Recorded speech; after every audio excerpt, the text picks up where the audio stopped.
ओम शांति। महसूस करें मैं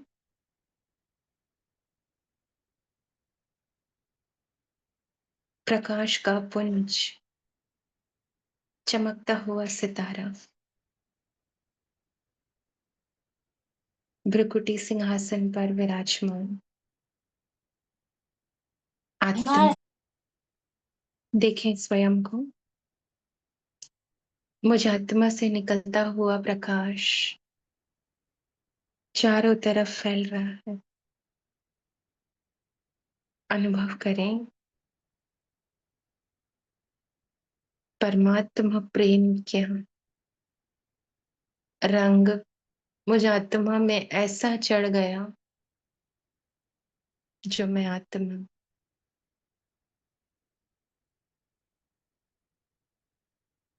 खाते पीते उठते बैठते केवल उसी के याद में मगन हो गई हूँ। चलते फिरते केवल एक ही स्मृति, मैं और मेरा बाबा। कितनी प्यारी जोड़ी है। देखें ऐसा प्रेम शायद ही कोई किसी से करता होगा, जो निस्वार्थ प्रेम बाबा मुझसे करते हैं। उनके प्रेम का रंग देखें मुझ पर, दिनों दिन और गहरा चढ़ते जा रहा है। ईश्वरीय प्रेम के रंग में मैं आत्मा रंगते जा रही हूँ, साथों साथ शांति का रंग, पवित्रता का रंग, ज्ञान का रंग, सुख का रंग, आनंद का रंग, शक्ति का रंग मुझ आत्मा में एक एक करके धीरे धीरे चढ़ते जा रहा है। और महसूस करें इन सातों गुणों के सातों रंगों से मैं आत्मा सतो प्रधान बनते जा रही हूँ। परमात्मा पिता आया है मुझ आत्मा को पतित से पावन बनाने, तमो प्रधान से सतो प्रधान बनाने। महसूस करें मैं आत्मा पद्मा पदम गुणा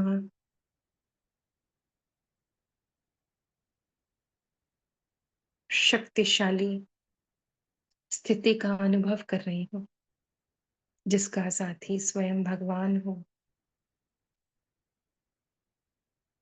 उसको किस बात की चिंता, किस बात की फिक्र है। बेफिक्र बादशाह बना दिया है उसने हम सबको, अपने मीठे प्यारे ब्राह्मण बच्चों को। देखें चाह गई चिंता मिट्टी, मनवा बेपरवाह, जाको कुछ ना चाहिए वो शहन का शाह। ऐसा शहंशाह बना दिया है उसने हम बच्चों को, जिसको कुछ नहीं चाहिए सिवाय परमात्मा प्रेम और उसका मीठा ज्ञान के, उसकी मीठी मुरली के अलावा और कुछ नहीं चाहिए। अनुभव करें मीठे बाबा का प्रेम अनुभव करते हुए आज के बाबा के मीठे महावाक्य मैं आत्मा अपने इन कानों द्वारा सुन रही हूँ। अड जी मिठड़े बाबल जी मिठड़ी मुरली आहे। अड जी तारीख़ आहे 24 अप्रैल 2026। मिठड़े बाबल ने पंहिंजे ॿारनि प्रति चयो, मिठड़ा ॿार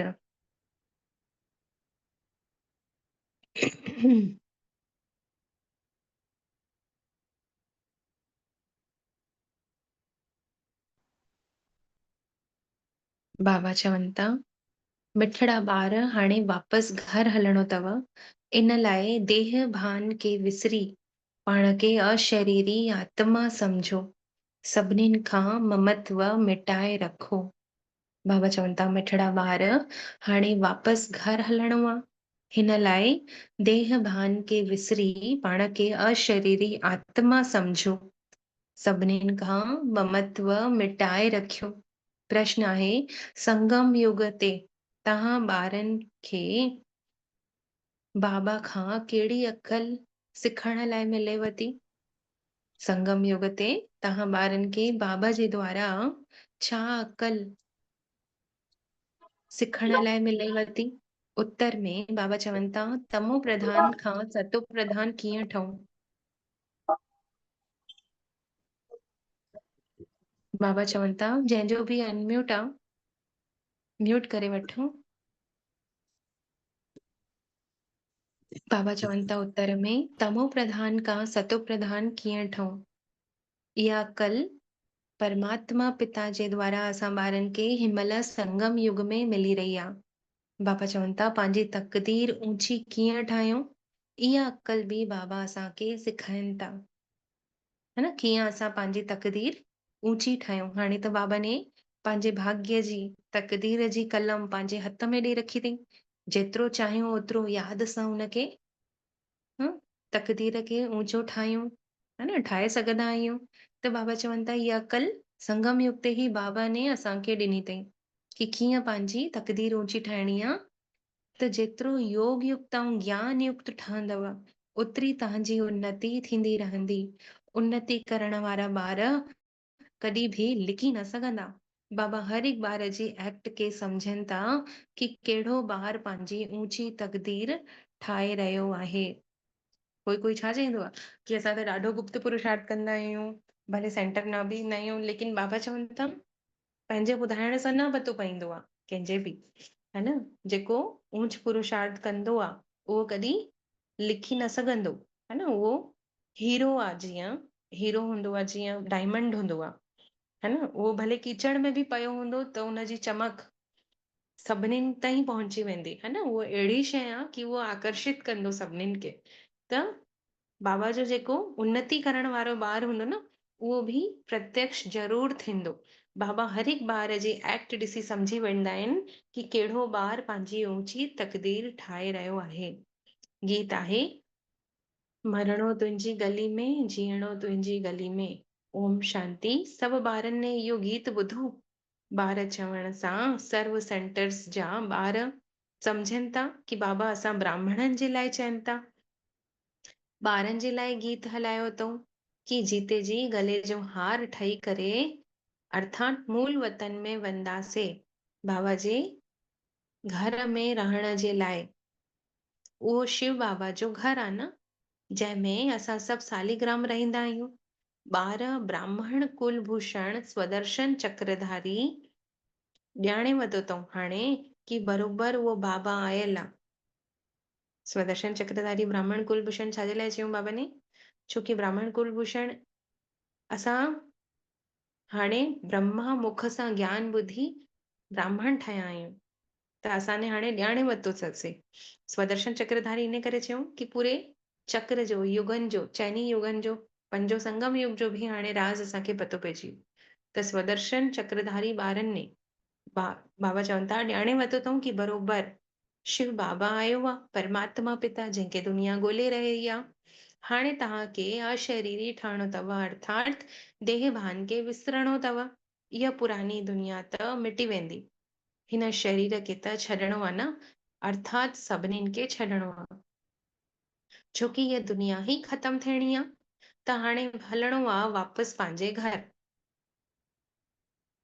जीअं एक्टर्स वेंदा आहिनि शूटिंग करण, त जॾहिं शाम थी वेंदी आहे त उन्हनि खे ॿुधी में इहा ॻाल्हि वहिजी वेंदी आहे कि बसि हाणे बसि थोरो समय अञा एक्टिंग करणी आहे, पोइ घर हलणो आहे वापसि। त बाबा चवनि था हाणे तव्हांजी ॿुधी में बि इहा ॻाल्हि हुजे, छोकि हाणे कलयुग अंत, सांझ थी वई आहे। त तव्हांखे सांझ न, अञा बि घोर अंधियारी राति थी वई आहे। त बसि हाणे समय अची वियो आहे घर हलण जो। बाबा चवनि था अधु कल्प घर वञण जे लाइ केतिरा धक्का खाधा अथव द्वापर युग खां वठी, परंतु रास्तो ई न मिलियव। भक्ति मार्ग में चाह चटो दिखावो ॾिसी करे माण्हू फसी था पइनि। इहो आहे भक्ति मार्ग जी दुबन। दुबन माना दलदल, जंहिंमें अञा ई फसींदा था वञनि। केतिरो विस्तार आहे भक्ति में। उपवास रखण, वरी पोइ वरी नंगे पैर हलण, ऐं मौन व्रत रखण, अलाए छा छा, केतिरो विस्तार। त इहो दलदल आहे जंहिंमें मनुष्य मात्र गले ताईं फसी वियो आहे। बाबा चवनि था भक्ति रूपी दलदल में जेके मनुष्य आत्माऊं आहिनि गले ताणी फसी पयूं आहिनि। हाणे हाणे बाबा ॿारनि खे चवनि था, हाणे ॿार चवनि था कि बाबा असां पुरानी दुनिया पुराने शरीर खे विसरूं था, तव्हां सां गॾु शरीर ठही घर हलंदासीं। सभिनीनि जी ॿुधी में इहो आहे कि परम पिता परमात्मा परम धाम खां आयो आहे असांखे घर वठी हलण जे लाइ। सिर्फ़ चओ ई था, सिर्फ़ चवनि ई था कि तव्हां पवित्र ठही असांखे यादि कयो। जीते जी मरणो आहे, माना जीते जी पाण खे देह न सम्झणो आहे, आत्मा सम्झणो आहे, माना जीते जी मरणो आहे। त बाबा चवनि था तव्हां ॼाणे वरितो अथव हुते घर में आत्माऊं रहंदी आहिनि, सो बि आत्मा त बिंदी आहिनि न। निराकारी दुनिया में सभु आत्माऊं हली वेंदियूं। जेतिरा मनुष्य हूंदा ओतिरी आत्माऊं हुते हूंदियूं। आत्माऊं उन महातत्व जी केतिरी जॻह वठंदियूं। हाणे शरीर खे, हाणे हिकु कमरे में अगरि 15-20 माण्हुनि खे इकट्ठे कयूं त ॾाढी जॻह खपंदी। लेकिन अगरि हिकु कमरे में आत्माउनि खे बसि इकट्ठे कयूं त केतिरी जॻह लॻंदी? वञी करे थोड़ी सी हिकु मुठ जॻह लॻंदी, छोकी आत्मा हिकु सुई जी नोक जे बराबरि आहे। त बाबा चवनि था शरीर त एतिरो वॾो आहे, केतिरी स्पेस खणंदो आहे, बाक़ी आत्मा खे एतिरी जॻह न खपे। असां आत्माऊं केतिरी नंढी जॻह खणींदा आहियूं, ॾाढी नंढी। त परमधाम में असां हिकदमि थोड़ी सी जॻह में रहंदा आहियूं। त ॿारनि खे इहे सभु ॻाल्हियूं बाबा ही द्वारा पतो पए थो। सौभाग्य हाणे ही मिले थो ॿारनि खे। बाबा ही ॿुधाइनि था कि तव्हां न अंग खणी करे आया हुयव, न शरीर धारण करे वेंदव, है न। न अंग खणी करे हिते आया हुआसीं, बिना शरीर जे आया हुआसीं। अंग त हिते अची मिलियो न आत्मा खे गर्भ में। पोइ वरी शरीर धारण करे आत्मा ने पाठ वॾाई। हाणे जीते जी मरणो आहे, हाणे जीते जी अंगनि सहित इन अंगनि खे विसरणो आहे, है न। पाण खे आत्मा अनुभव करणो आहे, माना जीते जी मरणो थियो। त सभिनीनि खे विसरणो आहे। बाबा अची असांखे मरण सेखारीनि था, चवनि बि था कि तव्हांजे बाबा खे, तव्हांजे घर खे यादि कयो। कंहिंखे यादि कयो? तव्हां पंहिंजे बाबा खे ऐं पंहिंजे घर खे यादि कयो। खूब पुरुषार्थ कयो। योग में रहण सां पाप नाश थींदो आहे न। पोइ वरी आत्मा तमो प्रधान खां सतो प्रधान ठही वेंदी। इन लाइ बाबा राय ॾियनि था कि कल्प पहले भी चयो वियो आहे कि देह जे सभु संबंध छॾे मामयिकम यादि कयो। सभिनीनि जो पिता त हिकु ई आहे न। त तव्हां प्रजापिता ब्रह्मा जे मुख वंशावली ब्राह्मण आहियो, ॿार आहियो, जेके ज्ञान हाणे पाए वरितो अथव। शिव जा ॿार आहियो न। इहो त सभिनीनि खे निश्चय अथव कि असां स्वयं भॻवान जा वार आहियूं। परंतु उन जे नाम रूप देश काल खे विसरण जे कारण भॻवान सां कंहिंजो एतिरो लव नथो हुजे। भक्ति में बि असांजो प्यार हुयो, लेकिन जेको ब्राह्मण स्वरूप में आहे, जेको बाबा हाणे परिचय ॾिनई पंहिंजो, त परिचय सहित जॾहिं प्यार हूंदो आहे न, त उहो प्यार ज्यादा गहरो हूंदो आहे। ऐं जॾहिं असांखे कंहिंजे लाइ पतो ई कान्हे कि केरु किथे रहे थो, हुनजो नालो छा अथसि, बसि ट्रेन में हिकु बार या अनजाने जाने हलंदे फिरंदे कॾहिं हिकु बार टकराइजी वियो त हुन सां प्रेम थोड़ी थी वेंदो। या कॾहिं जेको मिलियो ई कान, कॾहिं ॾिसजो ई कान्हे, कि पतो ई कान्हे कि किथे रहंदो आहे, केरु आहे, त हुन सां थोड़ी प्रेम थींदो। त बाबा चवनि था भॻवान सां प्रेम तव्हांखे हाणे हिनमहिल थिएव थो, जॾहिं तव्हां भॻवान जा ॿार ठहिया आहियो। त कंहिंखे ॾोह नथा ॾेई सघो कि तव्हांजो एतिरो प्रेम भक्ति में न हुयो परमात्मा सां, त इन लाइ बाबा असांखे ॾोह नथा ॾियनि। बाबा चवनि था इहो ड्रामा में न हूंदा। बाबा सम्झाणी ॾियनि था कि तव्हां आत्माऊं केतिरी नंढड़ी बिंदी हुयव, उन में बि 84 जन्मनि जो पार्ट नूंढियल आहे। एतिरी नंढड़ी सी आत्मा ऐं 84 जन्मनि जो पार्ट हुन में नोंधियल आहे, त केतिरी वंडरफुल ॻाल्हि आहे। आत्मा कीअं शरीर वठी करे पार्ट वॾाए थी, हाणे तव्हांखे बेहद जे पार्ट जो पतो पइजी वियो अथव। इहो ज्ञान ॿियो कोई के आहे ई कोन।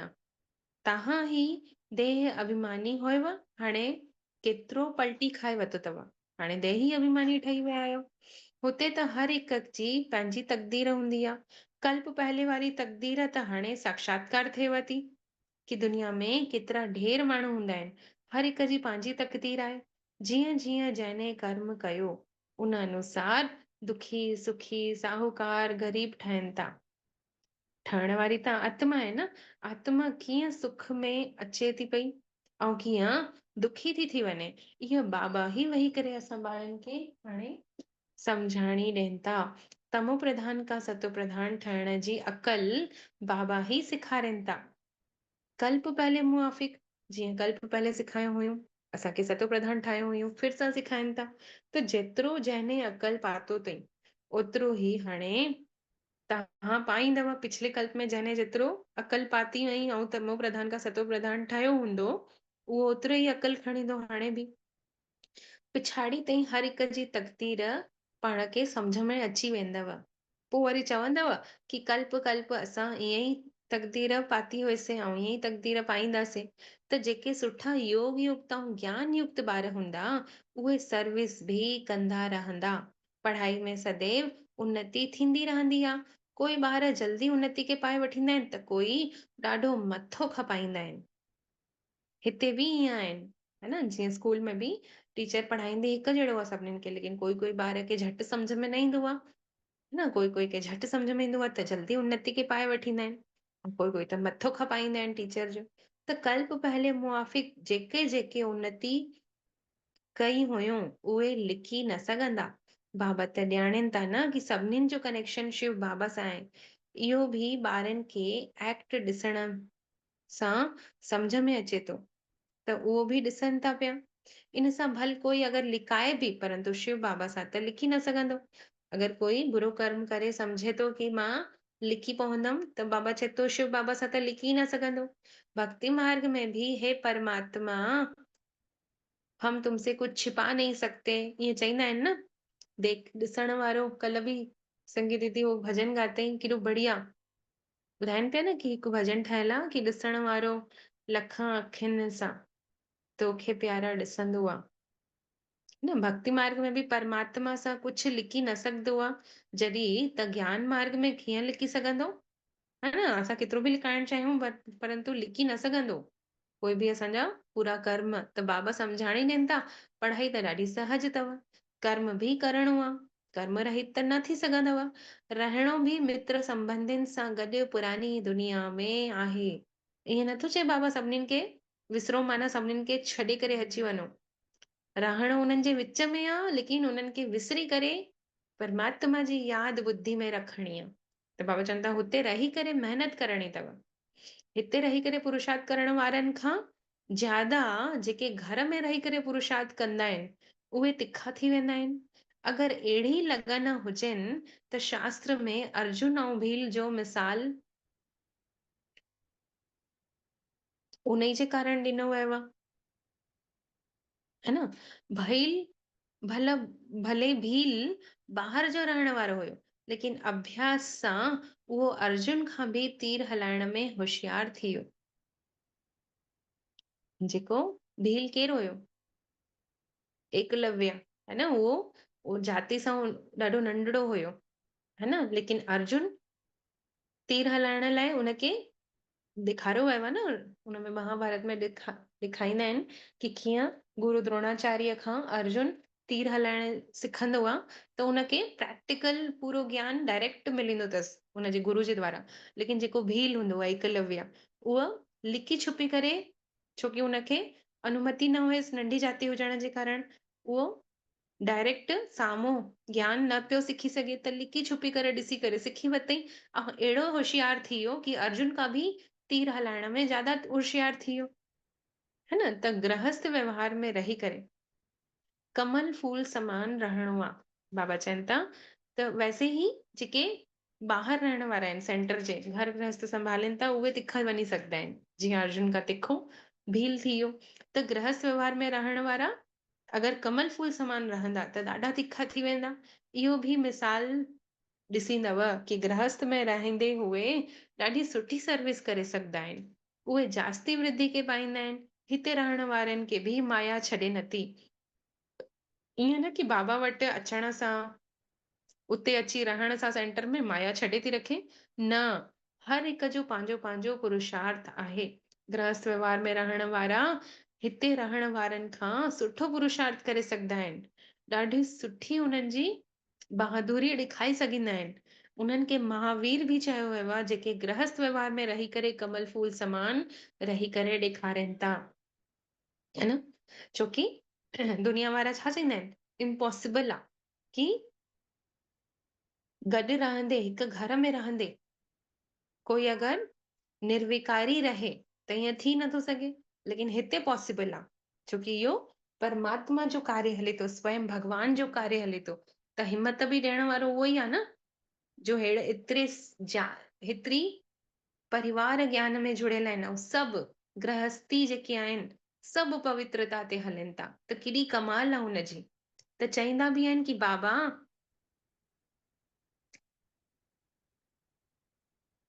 तव्हां त असांखे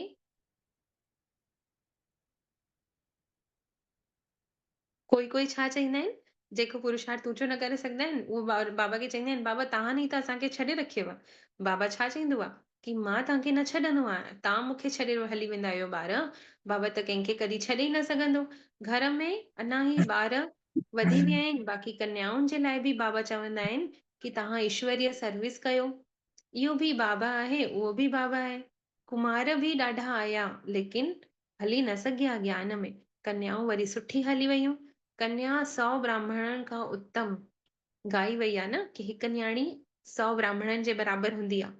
असां सिंधी पाण चईंदा आहियूं न, त कन्या उहा जेके 21 कुल जो उद्धार करे, ऐं उहा कन्या केरु, जेके ज्ञान में हले थी पई, कन्या उहा त ज्ञान जा बाण मारे थी पई। बाक़ी जेके गृहस्थ में रहनि था उहे भी के चवराइनि वञनि था। अॻिते हली करे उन्हनि जा बि बंधन खलास थी वेंदा। सर्विस त सभिनीनि खे करणी आहे, है न। कई सर्विस करण वारा ॿार बाप दादा जे दिल ते चढ़ी विया आहिनि। मुंहिंजो पंहिंजो अनुभव आहे कि जॾहिं असां सेवा में लॻी वेंदा आहियूं न, त असांखे बंधन मुक्त करणु, जॾहिं असां सेवा जे बंधन में पाण खे ॿधींदा आहियूं, त दुनिया जे बंधननि खां बाबा असांखे छुड़ाईंदो आहे, है न। जेतिरा बि असांजा बंधन हूंदा आहिनि त उहे ऑटोमेटिक कंहिंखे न कंहिंखे निमित ठाहे बाबा मोकिले रखींदो आहे, ज़रियो ठाहे कमु असांजा करे हली वेंदो आहे। त असां उहो ई समय हेॾे सर्विस में ॾेई सघूं। त जेके हज़ारनि जो कल्याण करे रहिया आहिनि, बाबा चवनि था त अहिड़े सर्विसेबल ॿारनि खे त आशीर्वाद मिलंदी न, उहे परमात्मा जे दिल ते चढ़ी वेंदा। त जेके दिल ते चढ़नि था, तख़्त ते बाबा जे वेहनि था, त बाबा चवनि था आपस में मिली करे युक्ति रचो कि सभिनीनि खे हाणे मार्ग कीअं ॾेखारिणो आहे। दिल ते चढ़ियल जेके ॿार आहिनि, बाबा उन्हनि खे हाणे छा चवनि था कि युक्ति रचो पाण में वेही करे, कि कीअं हाणे सभिनीनि खे ज्ञान मार्ग में हलण सेखारियो। चित्र बि ठाहियो, प्रैक्टिकल ॻाल्हियूं अनुभव वारियूं पंहिंजी ॿुधायो। त हाणे सम्झाणी ॾियो कि परम पिता परमात्मा निराकार आहे, उहो बि बिंदी मिसल आहे, परंतु उहे नॉलेजफुल पतित पावन आहे। ऐं असां नॉलेज में थोरा घटि थी वियासीं ऐं पतित थी वियासीं, लेकिन उहो पतित पावन आहे। आत्मा बि बिंदी आहे, बाबा बि बिंदी आहे। ॿार पोइ वरी नंढा हूंदा आहिनि, बाबा ऐं ॿारनि में त फ़र्क़ु हूंदो ई कान्हे ॾिसण में। जीअं आत्मा बिंदी, उअं ई बाबा बिंदी, केवल नॉलेज जो, गुणनि जो ऐं शक्तियुनि जो फ़र्क़ु आहे बसि। बाक़ी ॾिसण में त ॿई बराबरि आहियूं, परमात्मा पिता ऐं असां ॿार त आत्माऊं। त अॼुकल्ह 15-16 साल वारा बि बाबा जा ठही था वञनि, त बाबा उन्हनि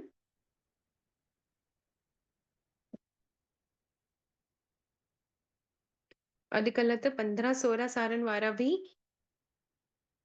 पिता ठही था वञनि, लेकिन ॿार जेके हूंदा हुनजा, उहे त नंढा ई चवराए वेंदा न। त वंडर ॾिसो, बाबा जी आत्मा ऐं ॿारनि जी बि आत्मा, उहो आहे सुप्रीम आत्मा ऐं नॉलेजफुल। बाक़ी सभु 15-16 साल वारा बि बाप ठही वञनि था, मतिलबु ज्ञान ॿुधाइण लॻी था वञनि। जीअं बाबा असांखे ज्ञान ॿुधाइनि था ऐं असां ऊच पद पाईंदा था वञूं, पोइ वरी 15-16 साल वारा जेके नंढड़े नंढड़ा ॿार आहिनि, उहे बि ज्ञान ॾियण सिखी था वञनि, ॿियनि खे ज्ञान ॾियनि था, त उनजा पिता था थी वञनि। भले जेके वॾी उमिरि वारा उन्हनि जे द्वारा ज्ञान वठनि था, है न, लेकिन चवराईंदा त उनजा ॿार ई न। भले 15-16 वारनि खां ज्ञान सिखंदा अगरि वठींदा, त उनजा ॿार ई चवराया वेंदा न, छोकी ज्ञान उन्हनि जे द्वारा उन्हनि खे मिलनि। 15-16 साल वारे ॿार खां अगरि वठींदा त उनखे बाप ई चईंदा न, पाण त ॿार ई चवराया वेंदा, छोकी उन्हनि जे द्वारा ई उन्हनि खे ज्ञान मिलो, है न। वैसे ई बाबा चवनि था आत्मा ऐं बाबा, जेके बाबा आहे ॿई त बिंदियूं आहिनि। सुप्रीम आत्मा आहे केवल उहो, ऐं नॉलेजफुल आहे। बाक़ी सभु आत्माऊं सुप्रीम कान्हनि के न, पंहिंजी पढ़ाई अनुसार नीचे हेठि किरनि थियूं ऐं मथे उथनि थियूं, त पूरो मदार आहे पढ़ाई ते। सुठो कर्म करण सां ऊच पद पाए वठंदियूं आहिनि। हाणे तव्हां ॿारनि खे सृष्टि जे आदि मध्य अंत जो ज्ञान मिलियो अथव। स्वर्ग में सिर्फ़ु भारत ई हुयो ऐं ॿियो कोई खंड ई न हूंदो, त नंढी न्यू इंडिया में पंहिंजो स्वर्ग ॾेखारियो। जीअं द्वारिका नालो न हुयो, लक्ष्मी नारायण जी डायनेस्टी जो राज्य लिखणो खपे, है न। बुद्धि चए थी कि सतयुग में पहले डीटी डायनेस्टी जो राज्य हुयो, उनमें गांव हूंदा आहिनि, नंढा नंढा इलाका हूंदा आहिनि। उहो बि वीचार सागर मंथन करणो आहे। गॾु गॾु शिव बाबा सां बुद्धि जो योग बि लॻाइणो आहे। असां यादि सां ई परमात्मा पिता खां बादशाही वठूं था, यादि सां ई कट लहे थी। इन में ई पूरी मेहनत आहे। पहले चयूं बाबा पढ़ाई में पूरो मदार आहे, छोकी पढ़ाई न पढ़ींदासीं त यादि बि न लॻंदी। ऐं हाणे चयूं यादि कान्हे त कट न लहंदी, बादशाही न मिलंदी। हाणे यादि में ई बाबा चवनि था कट निकिरंदव ऐं बादशाही मिलंदव। इन में ई यादि करण में ई मेहनत लॻे थी ॿारनि खे। कईनि जी बुद्धि त ॿाहिरि धको खाईंदी थी रहे, हिते वेही करे पूरो समय यादि में रही बि नथा सघनि। बुद्धि अञा अञा तरफ़ हली थी वञे। सेंटर में बि बाबा चवनि था ॿार अचनि था, यादि करण वेहनि था, लेकिन बुद्धि हेॾे होॾे भटकेनि थी। भक्ति मार्ग में बि त ईअं थींदो आहे न, श्री कृष्ण जी भक्ति कंदे कंदे बुद्धि अञा ॿियो काॾे काॾे हली वेंदी आहे। नौधा भक्ति करण वारा दीदार जे लाइ ॾाढी महिनत कंदा आहिनि कि हिकु बार असांखे साक्षात्कार थी वञे। केतिरा घंटा वेही करे कृष्ण जे सवाइ ॿियो कुझु बि यादि न कंदा आहिनि, ॾाढी महिनत कंदा आहिनि। इन में बि 8 जी ऐं पोइ वरी 16,108 जी माला ठही वई। उन में बि लखनि जी माला बि ॾेखारी वई आहे। लेकिन ज्ञान मार्ग जी माला ॾाढी कीमती आहे, भक्ति मार्ग जी सस्ती आहे, छोकी इन में रूहानी मेहनत आहे, है न। श्री कृष्ण खे ॾेखारियो वियो आहे ख़ुशी सां डांस कई, त भक्ति ऐं ज्ञान में राति ॾींहं जो फ़र्क़ु आहे। जॾहिं ज्ञान मिले थो त आत्मा ख़ुशी सां डांस करे थी। तव्हांखे इहो न सम्झायो वियो आहे कि श्री कृष्ण खे यादि करण सां कट निकिरंदी। हिते त इहो सम्झायो वियो आहे कि जेतिरो तव्हां पंहिंजे निराकार परम पिता परमात्मा खे यादि कंदव, ओतिरा तव्हांजा पाप नाश थींदव। बाबा चवंदा तव्हां ॿार हाणे योग बल सां विश्व जा मालिक ठहो था। इहो कंहिंखे स्वप्न में बि ख़्याल न ईंदो कि असां योग बल सां विश्व जा मालिक ठहियूं था। केतिरी ऊंची ॻाल्हि आहे, है न। लक्ष्मी नारायण ने कॾहिं लड़ाई आदि कोन कई हुयूं, विश्व जा मालिक कीअं ठहिया पोइ वरी? इहो त तव्हां ॿारनि ई ॼाणे वरितो अथव। विकारनि खां जीत प्राप्त करे ठहिया, है न। बाबा चवनि था योग बल सां तव्हांखे राजाई मिलंदव, जीअं लक्ष्मी नारायण खे मिली। परंतु तकदीर में अगरि न हूंदव त तदबीर छा करे सघंदी आहे। सर्विसेबल न ई नथा ठहो त पोइ बाबा चवनि था डायरेक्शन ॾींदा त रहनि कि ईअं ईअं प्रदर्शनी कयो, सर्विस कयो। ॿार कम से कम 150-200 प्रदर्शनियां हिकु ॾींहं में हलनि। गांव गांव में चक्र लॻायो। जेतिरा सेंटर्स ओतिरी प्रदर्शनियूं हुजणी खपनि। अॼुकल्ह हर सेंटर में प्रदर्शनी लॻी वयूं आहिनि न, मेन सेंटर में। त हिकु हिकु सेंटर ते प्रदर्शनी हुजण सां सम्झण में सहज थी वेंदो। सेंटर बि ॾींहों ॾींहारी वॾा था थींदा वञनि, त जेके चित्र आदि बि रखी सघो था उन में, वॾा थियनि था त चित्रनि जी बि इन्वेंशन धीरे धीरे निकिरंदी थी रहे न। पहले त केवल 4-5 चित्र हुया, पोइ वरी 6-7, वरी हाणे ॾिसो केतिरो विस्तार आहे चित्रनि जो। वैकुंठ जो चित्र बि ॾाढो ख़ूबसूरत महलन आदिन जो भारत जो ठातो अथऊं। अॻिते हली सम्झाइण जे लाइ सुठा सुठा चित्र अञा निकिरंदा। वानप्रस्थ अवस्था वारा घुमंदे फिरंदे सर्विस कंदे रहंदा। जंहिंजो भाग्य उदय थियणो हूंदो उहे झटि निकिरी ईंदा। कई ॿार त कुकर्म करे पंहिंजी आबरू गंवाए वठींदा आहिनि। त यज्ञ जी आबरू बाबा चवनि था इज्जत न गंवायो, जीअं चलन उअं पद। त जेतिरो सभिनीनि खे सुख ॾींदव ओतिरो तव्हांजो नालो बाबा चवनि था थींदो वेंदो। हाणे सर्व गुण संपन्न कोई आहे कोन। अगरि सर्वगुण संपन्न थी वञे त शरीर ई छॾिजी वञे। कोई सुठी सर्विस करे रहिया आहिनि, ईअं न की नालो ॿुधी करे बाबा ख़ुशि थो थी वञे। सर्विसेबल ॿारनि खे ॾिसी बाबा ख़ुशि थींदो आहे। सुठी सर्विस कयूं, महिनत कंदे था रहनि ॿार, सेंटर्स बि खोलंदे था रहनि, जंहिंमें हज़ारनि जो कल्याण थियणो आहे। उनजे द्वारा पोइ वरी ॾाढा निकिरंदा। संपूर्ण त कोई न ठहियो आहे। कुछ भूला त अञा बि ॿारनि खां थींदी थी वञनि। माया त छॾंदी कोन्हे न। जेतिरो सर्विस कंदव ओतिरी उन्नति थींदव, ओतिरो ई बाबा जे दिल ते चढ़ंदव, ओतिरो ई ऊच पद पाईंदव। पोइ वरी कल्प कल्प ईअं ई पद थींदव। शिव बाबा खां त कुझु लिकी न सघंदो। कुझु कुकर्म कंदासीं या कुझु सर्विस कंदासीं त ॿई ॻाल्हियूं बाबा चवनि था लिकी न सघंदियूं बाबा खां। अंत में हर हिक खे पंहिंजे कर्मनि जो साक्षात्कार थींदो। पोइ वरी छा थींदो? जोर जोर सां रोअणो पवंदो, पश्चाताप थींदो। इन लाइ बाबा सम्झाणी ॾियनि था कि ॿार अहिड़ो कोई कर्म न कयो जो अंत में तव्हांखे सजा खणणी पएव, सजा जा भागीदार ठही वञो ऐं तव्हांखे पश्चाताप करणो पए। परंतु केतिरी बि सम्झाणी तक़दीर में न हूंदो त तदबीर छा करे सघंदी आहे। अॼुकल्ह त मनुष्य खे पतो ई कान्हे कि परमात्मा केरु आहे। भॻवान खे यादि करनि था लेकिन ॼाणनि नथा कि उहो केरु आहे। उनजो चवणो ई नथा मञनि। हाणे त हिन बेहद जे बाबा खां तव्हांखे सत्युगी स्वराज्य जो बेहद जो वरसो मिलेव थो सेकेंड में। शिव बाबा जो नालो त सभु पसंदि कंदा आहिनि न। ॿार ॼाणनि था कि उन बेहद जे बाबा खां स्वर्ग जो वरसा मिली रहियो आहे। अच्छा, हाणे बाबा जो यादि प्यार स्वीकार कंदासीं। मिठड़े मिठड़े सिकी लदे ॿारनि प्रति मात पिता बाप दादा जो यादि प्यार ऐं गुड मॉर्निंग। रूहानी बाबा जे रूहानी ॿारनि खे नमस्ते। ऐं असां रूहानी ॿारनि जो बि रूहानी मात पिता बाप दादा खे यादि प्यार गुड मॉर्निंग ऐं नमस्ते। मुंहिंजा मिठड़ा बाबल नमस्ते। शुक्रिया बाबा, शुक्रिया जे तव्हां असांखे पंहिंजो कयो ऐं असांजो पदम पदम गुणा सौभाग्य चढ़ायो। धारणा जे लाइ मुख्य सारा पहिरियों पंहिंजी चलन सां बाबा जो व यज्ञ जो नालो बाला करणो आहे। नालो रोशन करणो आहे पंहिंजी चलन सां। ईअं कोई कर्म न करणो आहे जो बाबा जी इज्जत वञे। सर्विस सां पंहिंजो भाग्य आप ही ठाहिणो आहे, पाण ई ठाहिणो आहे न। जेतिरी सर्विस कंदासीं ओतिरो ऊच पद पाईंदासीं। ॿियो आहे बाप समान कल्याणकारी ठही सभिनीनि जी आशीर्वाद वठी अॻिते नंबर में हली वञो। गृहस्थ व्यवहार में रहंदे कमल जे गुल जे समान रहो ऐं सुठी बहादुरी ॾेखारणी आहे। बहादुरी कंहिंमें? पवित्र रहण में। वरदान हाणे अनुभव कंदासीं। निराकार स्वरूप में परम पिता परमात्मा शिव ब्रह्मा तन में अवतरित थिया ऐं ब्रह्मा तन में अवतरित थी करे ॿई बाप दादा हेठि सम्मुख हिन सेवा स्थान में असांजे सम्मुख अची विया आहिनि। ऐं बाबा जे अचण सां पूरे घर में जे कोने कोने में परमात्मा प्रेम जो प्रकाश फैलिजी वियो आहे। अनुभव कयूं।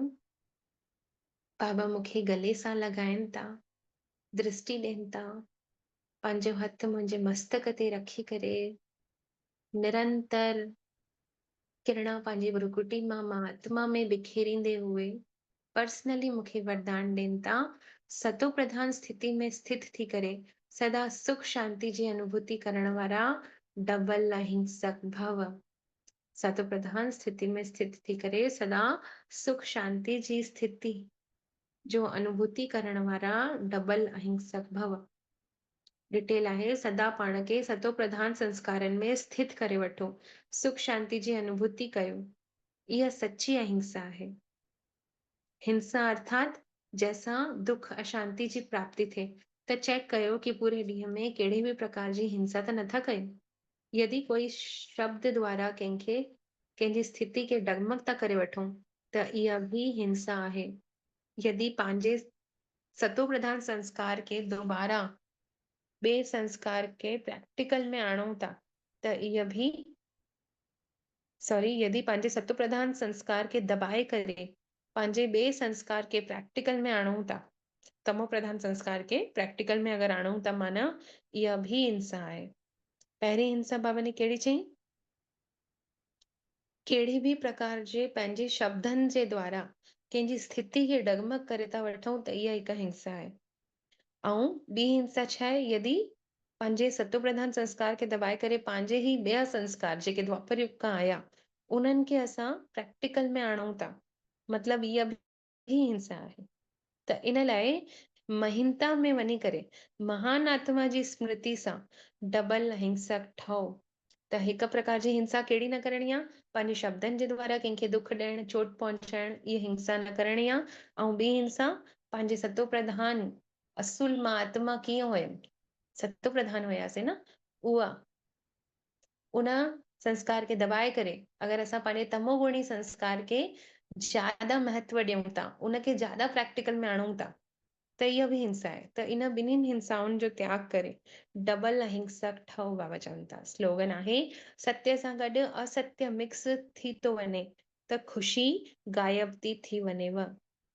सत्य सां गॾु अगरि असत्य, सत्य आहे आत्मा, असत्य आहे शरीर, अगर आत्मा सां गॾु वरी शरीर जो भान देहवान मिक्स तो थी वञे त ख़ुशी गुम थी वञे। इन करे आत्मा जो भान हुजे, बस मां आत्मा आहियां। त ख़ुशी, कल्ह बि चयो न बाबा कि ट्रोडो चयो, ख़ुशी चेहरो ख़ुशी सां जगमग थींदो जेके यादि में हूंदा ॿार। इहे अव्यक्त इशारे जो पॉइंट आहे। महान ठहण जे लाइ मधुरता ऐं नम्रता जो गुण धारण कयो। अप्रैल महीने जो इहो अव्यक्त इशारो आहे। डिटेल में बाबा चवनि था, अॼु तव्हांजो हिकु हिकु बोल अलौकिक हुजेव, फरिश्ते समान हुजेव, हर बोल मधुर हुजेव। इन ॻाल्हि ते हाणे अंडरलाइन कयो, तॾहिं प्रत्यक्षता थींदी। छोकी कॾहिं बि वाणी जी शक्ति व्यर्थ न वञेव। इन लाइ वाणी में जेके बाप के प्रत्यक्ष करण जो जौहर उहा शक्ति हुजणी खपे, उहा घटि अथव। छा जेका घटि आहे? छोकी असांजा बोल मधुर फरिश्ते समान कोन आहिनि। अगरि ईअं थी वञनि न त बाबा चवनि था बाबा जी प्रत्यक्षता थी वञे। वाणी में शक्ति व्यर्थ न हुजे, है न। इन लाइ वाणी में जेको बाबा के प्रत्यक्ष करण जो जौहर आहे उहो शक्ति हुजणी खपे, उहो घटि आहे, है न। वाणी में असांजे बाबा के प्रत्यक्ष करण जी शक्ति घटि आहे त उनखे वधायो। बाबा चवनि था वाचा खे व्यर्थ खां बचायो त वाचा में शक्ति भरंदव। त बाबा खे पोइ वरी प्रत्यक्ष करे आवाज तव्हांजी बुलंद थी वेंदव। छा? ओम शांति। महसूस कयूं मां चैतन्य शक्ति आत्मा आहियां।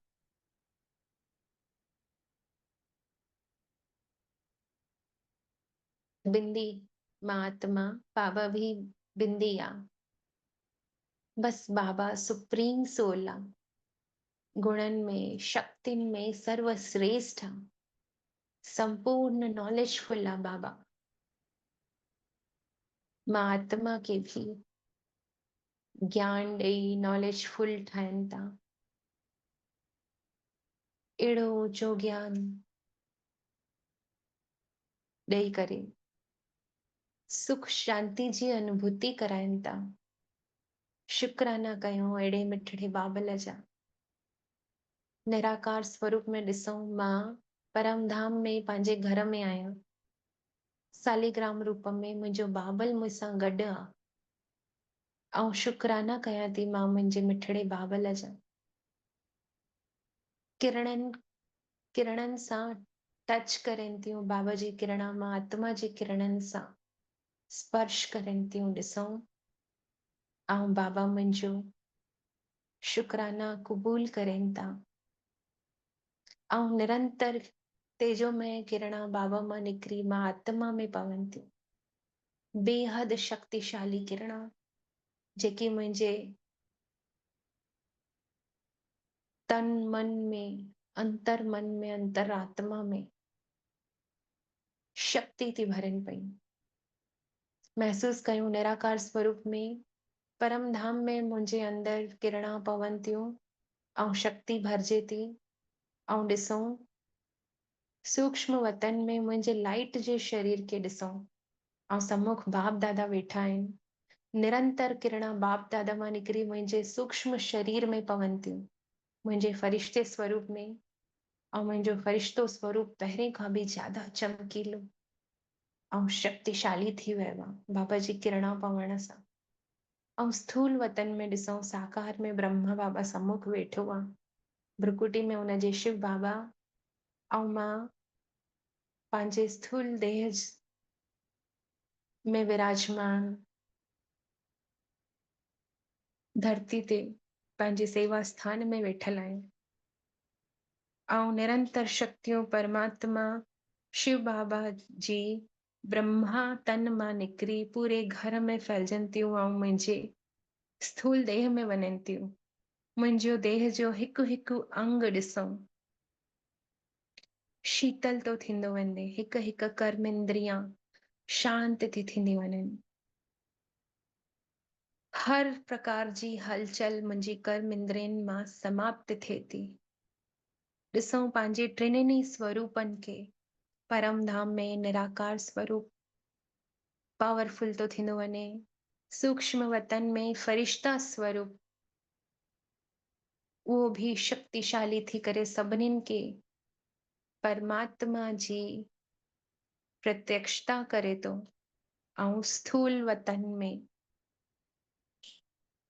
साकार देह स्वरूप में भी मां आत्मा परमात्मा के पंहिंजे शुद्ध संकल्प ऐं वाचा द्वारा प्रत्यक्ष करण जे निमित्त ठवां थी।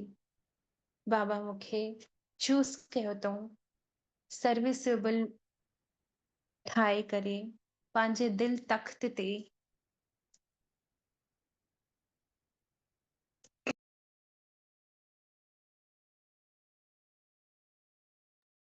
जगह ॾेई रखी अथऊं। इन्हनि टिनिनी स्वरूपनि में अॼु असां स्थित थी करे डबल अहिंसक थी वापस घर हलण जी स्मृति रखे करे पंहिंजो कर्म कंदासीं। ओम शांति, ओम शांति, ओम शांति। शुक्रिया मुंहिंजा मिठड़ा बाबल जे तव्हां अॼु अहिड़ो अनुभव करायो। ऐं शुक्रिया तव्हां सभिनीनि आत्माउनि जो बि ॾाढो ॾाढो शुक्रिया तव्हां सभिनीनि जो। ओम शांति।